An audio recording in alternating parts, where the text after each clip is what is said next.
चाहे मर जाना, लेकिन स्त्रियों को, यहां तक कि अपनी पत्नी को भी यह 3 बातें कभी मत बताना। जो भी पुरुष स्त्रियों को या अपनी पत्नी को यह बातें बता देता है तो वह हमेशा के लिए गरीबी रहता है तथा हमेशा दुखी रहता है। इसलिए मर जाना, लेकिन यह 3 बातें कभी मत बताना। दोस्तों, अगर आप इस कहानी को पूरा सुन लेते हैं तो आपको भी यह पता चल जाएगा कि आखिर स्त्रियों को या फिर अपनी पत्नी को यह 3 बातें क्यों नहीं बतानी चाहिए। तो चलिए दोस्तों, हम इस कहानी के माध्यम से जान लेते हैं कि आखिर वह 3 बातें कौन सी है। बात बहुत पुरानी है। एक गांव में शिवनाथ नाम का एक आदमी रहता था। वह बहुत ही सीधा साधा और एक भोला इंसान था। शिवनाथ ने अपने पूरे जीवन में कभी भी किसी भी प्रकार का पाप नहीं किया था तथा शिवनाथ की जो पत्नी थी वह थोड़ा भुलक्कड़ स्वभाव की थी। शिवनाथ के छोटे छोटे बच्चे भी थे। शिवनाथ अपने पत्नी से कोई भी बात कभी भी नहीं छुपाता था। शिवनाथ अपने घर में अकेले ही काम करने वाला व्यक्ति था। जिस नगर में शिवनाथ रहता था उस नगर में सबसे गरीब केवल शिवनाथ ही था। उसके अलावा नगर में कोई अन्य गरीब नहीं था। हर लोग शिवनाथ के गरीबी का मजाक उड़ाया करते थे। शिवनाथ के गांव में जो बड़े बड़े सेठ थे उनके वहां वह काम करता था। उनके गायों को चराता था, उनके भैंस को चराता था। इसी कमाई की वजह से शिवनाथ के घर का खर्चा चल रहा था। उसकी वजह से उसे 2 वक्त की रोटी मिल रही थी। एक दिन की बात है, शिवनाथ जिस सेठ के यहां काम करता था वह सेठ शिवनाथ को बुलाता है और कहता है कि तुम्हें कल से काम पर आने की जरूरत नहीं है, क्योंकि हमने तुम्हारे अलावा किसी और को काम पर रख लिया है। अब तुम अपने पिछले महीने के पगार को लेकर अपने घर जा सकते हो। शिवनाथ दुखी होकर अपने घर पहुंचता है और जैसे ही अपनी पत्नी को पैसे देता है उसकी पत्नी बहुत ही खुश हो जाती है। शिवनाथ अपनी पत्नी को बताता है कि मेरी नौकरी छूट चुकी है। उस दिन के बाद से शिवनाथ अपने घर में ही रहता था, क्योंकि शिवनाथ के पास अब कोई काम नहीं था। देखते ही देखते कई दिन बीत गए, लेकिन शिवनाथ को कोई भी काम नहीं मिल रहा था। उसके सेठ ने जो पैसे दिए थे वह भी धीरे धीरे खत्म हो रहे थे। शिवनाथ अब सोचने लगता है कि अब हमारे घर का खर्चा कैसे चलेगा। अब हमें कुछ ना कुछ तो करना ही होगा, नहीं तो हम और हमारे परिवार के लोग भूखे ही मर जाएंगे। ऐसे कई दिन बीत गए और फिर एक दिन ऐसा भी समय आ जाता है जब शिवनाथ के घर में खाने के लिए एक भी दान नहीं होता है। शिवनाथ बहुत ही उदास हो जाता है और मन ही मन अपने आप को कोसने लगता है। एक दिन शिवनाथ को उसकी पत्नी तथा बच्चों के साथ भूखा ही सोना पड़ता है। अगली सुबह सवेरा होते ही शिवनाथ जंगल में लकड़ियां काटने जाता है।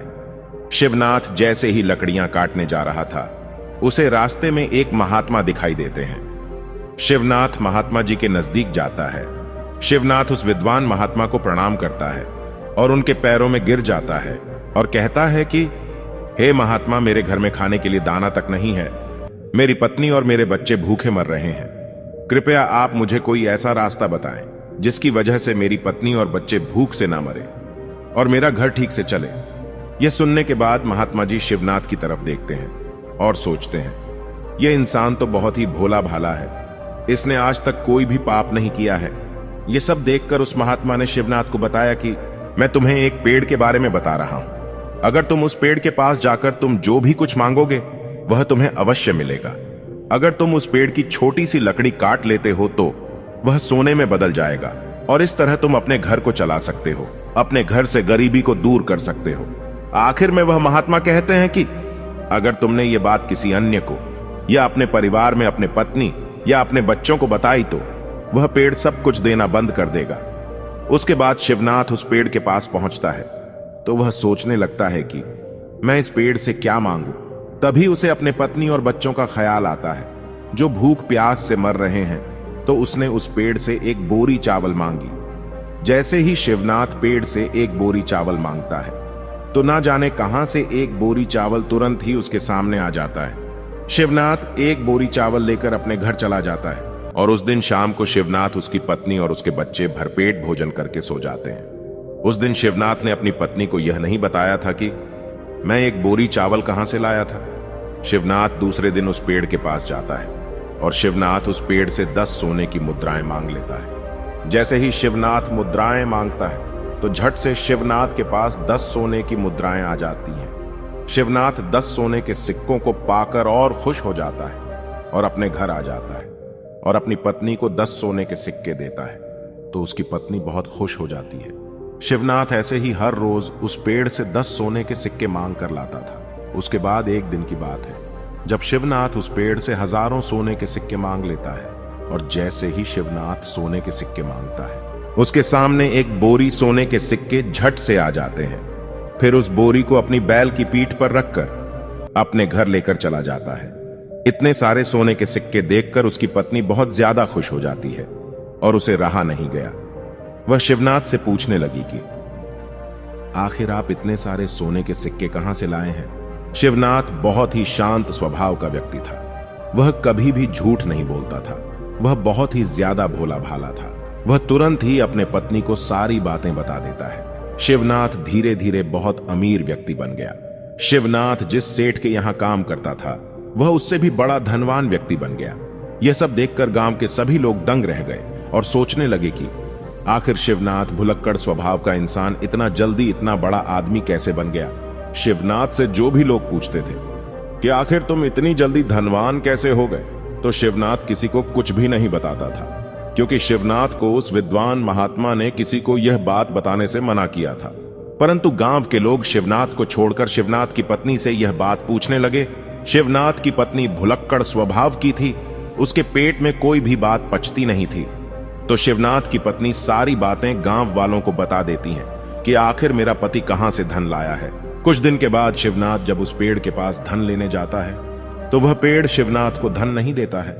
शिवनाथ कई बार उस पेड़ से मांगता है, कई बार प्रयास करता है, लेकिन वह पेड़ शिवनाथ को कोई भी धन नहीं देता है। उसके बाद शिवनाथ अपने घर चला जाता है और इस चीज के बारे में ज्यादा नहीं सोचता है। वह अगले दिन फिर से उसी पेड़ के पास जाता है और कई घंटे तक मांगता ही रहता है, लेकिन वह पेड़ शिवनाथ को कुछ भी नहीं देता है। फिर से वह निराश होकर अपने घर चला जाता है। घर जाकर शिवनाथ अपनी पत्नी से कहता है कि मैं आज उस पेड़ के पास से आया हूं। मैंने जितनी बार उस पेड़ से धन मांगा, इतनी बार उस पेड़ ने मुझे कोई भी धन नहीं दिया। कहीं तुमने उस पेड़ के बारे में किसी को बता तो नहीं में दिया है? शिवनाथ की पत्नी भुलक्कड़ स्वभाव की थी और वह अपने मन में किसी भी बात को नहीं छिपती थी। तब शिवनाथ की पत्नी बोलती है कि गांव के लोग आए थे मुझसे पूछने के लिए, आखिर तुम्हारे पास इतना सारा धन कहां से आ रहा है? तो मैंने गांव वालों को सारी बातें बता दी। यह बातें सुनकर शिवनाथ समझ जाता है कि यह सारी करतूत मेरी पत्नी की है। उसके बाद शिवनाथ अपनी पत्नी को बहुत बुरा भला कहता है और डांटता भी है। इसी तरह से कई महीने बीत जाते हैं। शिवनाथ के पास जो धन था वह धीरे धीरे खत्म होता जा रहा था और देखते ही देखते शिवनाथ फिर से गरीब होने लगता है। उसके बाद शिवनाथ की स्थिति वही हो जाती है। शिवनाथ के पास खाने का दाना भी खत्म हो गया था। एक दिन शिवनाथ, उसकी पत्नी और उसके बच्चे भूखे सोए हुए थे। तब शिवनाथ अपनी पत्नी से पूछने लगता है और अपनी पत्नी से कहता है कि भुलक्कड़, यह सब तुम्हारी वजह से हुआ है। अगर मैं तुम्हें यह बातें नहीं बताता तो आज मुझे और तुमको यह सब दिन नहीं देखना पड़ता। एक दिन शिवनाथ उस महात्मा को ढूंढने जंगल की तरफ जाता है, लेकिन वह महात्मा शिवनाथ को पूरे जंगल में कहीं नहीं मिलते हैं। शिवनाथ को ढूंढते ढूंढते कई घंटे बीत जाते हैं और फिर कुछ देर के बाद शिवनाथ को वह महात्मा मिल जाते हैं। महात्मा के मिलते ही शिवनाथ उनके चरणों में गिरकर रोने लगता है और कहता है कि हे महात्मा, आखिर मुझसे कौन सी भूल हो गई है जिसकी वजह से आप मुझसे रूठ गए हो? आप ही मेरे दाता हो, आप ही मेरे विधाता हो।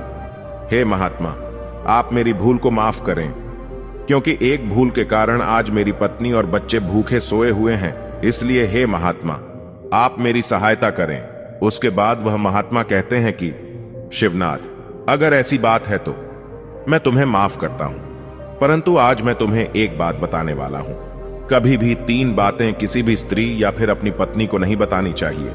जो पुरुष इन बातों को बताता है वह पुरुष हमेशा जीवन में दुखी और गरीब रहता है।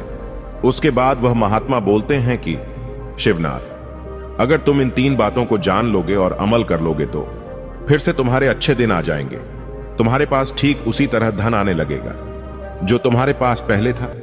शिवनाथ को वह महात्मा पहली बात बताने लगते हैं कि सबसे पहली बात यह है कि कभी भी किसी पुरुष को अपनी पत्नी से अपनी कमाई का जरिया नहीं बताना चाहिए, क्योंकि अगर आप अपनी पत्नी या फिर किसी स्त्री को अपनी कमाई का जरिया बताते हैं तो उस कमाए हुए धन को खर्च करने पर वह रोक लगा देती है, अर्थात उस धन को बिल्कुल ही खर्च नहीं करने देती और साथ ही उस कमाई के जरिए के बारे में पूरे गांव वालों को भी बता देती है और अपनी बड़ाई और तारीफ के लिए भी बता देती है, जिसके कारण मानहानि पुरुष को ही होती है।